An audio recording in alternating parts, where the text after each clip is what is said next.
बोला. नमस्कार, मी यज्ञकांत मारुती कोल्हे, राहणार भायगाव. आज पाहिलं तर किमान 4 वर्षापासून अतिक्रमणाचा प्रश्न आहे. माननीय जिल्हाधिकारी, मुख्य कार्यकारी अधिकारी, तहसीलदार, BDO यांना पत्र दिलेलं आहे. कारण माझ्यापाशी पत्र पाहिलं तर आज 100 पत्र आज माझ्यापाशी जमा झालेलं आहे. त्यांनी चौकशीचा अहवाल सादर करण्याकरता जिल्हाधिकाऱ्यांसुद्धा पत्र दिलं आहे, मुख्य कार्यकारी अधिकारी साहेबांना पत्र आहे. आज पाहिलं तर उपमुख्य कार्यकारी अधिकारी साहेब आहात जे आता रुजू आहात, त्यांनीसुद्धा आज नांदेड तालुक्यामध्ये BDO म्हणून होते.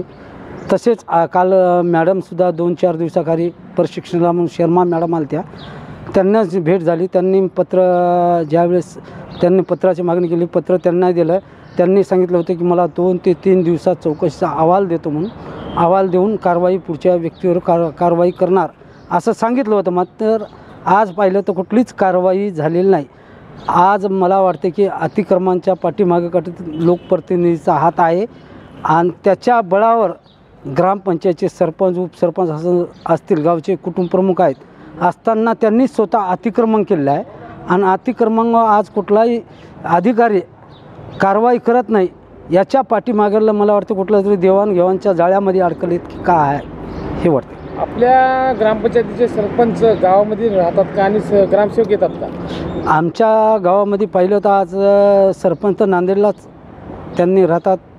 नांदेडला त्यांची आडत दुकान आहे. आणि दुसरी गोष्ट सांगायचं म्हटलं तर आपले सदाशिव वाकोडे आहेत, त्यांनी लोकप्रतिनिधीच्या आधारित गावात तर कधी राहतच नाहीत, कधीतरी येतात आणि त्यावेळेत कोणी आलं तर आलं, गेलं.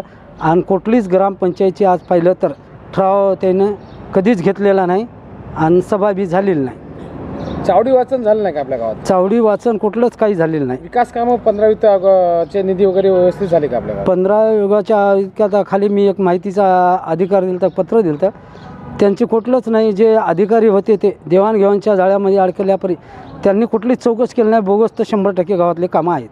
शासनाकडे काय मागणी आहे? भायगाव येथील अतिक्रमणाबाबत शासनाला वारंवार निवेदन देऊन देखील शासनाने आजपर्यंत कुठलीच कारवाई केलेली नाही.